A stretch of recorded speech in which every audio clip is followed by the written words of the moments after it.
মেধা নাকি পরিশ্রম, সফলতার জন্য কোন বিষয়টা সব থেকে বেশি জরুরি? উত্তরটি হচ্ছে, তুমি মেধাবী না হলেও চলবে যদি তুমি পরিশ্রমী হও। সব মেধাবীরা আসলে সবসময় জিতে না, কিন্তু আমি কখনোই কোনো পরিশ্রমীকে হারতে দেখিনি। তুমি যে পাবলিক বিশ্ববিদ্যালয় সহ কোনো একটা বিশ্ববিদ্যালয়ে পড়ার স্বপ্ন দেখছো, তুমি নিজেকে একটু প্রশ্ন করো, তুমি আসলে পড়ার টেবিলে কত ঘন্টা সময় দিয়েছো? তুমি আসলে কতটুকু পরিশ্রম করতেছো? তুমি এইচএসসি তে গোল্ডেন এ প্লাস পেয়েছো, এসএসসি তে গোল্ডেন এ প্লাস পেয়েছো, তুমি অনেক মেধাবী ছিলা। এটার কোনো মূল্য নাই যদি তুমি পড়ার টেবিলে পরিশ্রম না করো। তুমি যদি সাফল্য পেতে চাও, তোমাকে পড়ার টেবিলে বসতে হবে।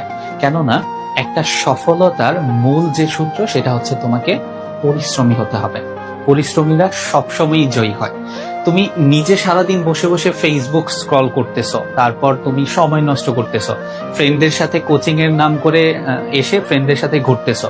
তো দিন শেষে আসলে তুমি তো সফল হবে না, কারণ তুমি ফাঁকি দিয়েছো। ফাঁকি দিয়ে এই জায়গায় আসলে সফলতা পাওয়াটা অনেক কঠিন। তাই আমার পক্ষ থেকে পরামর্শ থাকবে, তুমি মেধাবী না হলেও সমস্যা নাই, তোমাকে পরিশ্রমী হতে হবে। তুমি যদি আমার দৃষ্টিকোণ থেকে মেধার সংজ্ঞাটা হচ্ছে, যে আসলে যত বেশি পরিশ্রম করে সে তত বেশি মেধাবী।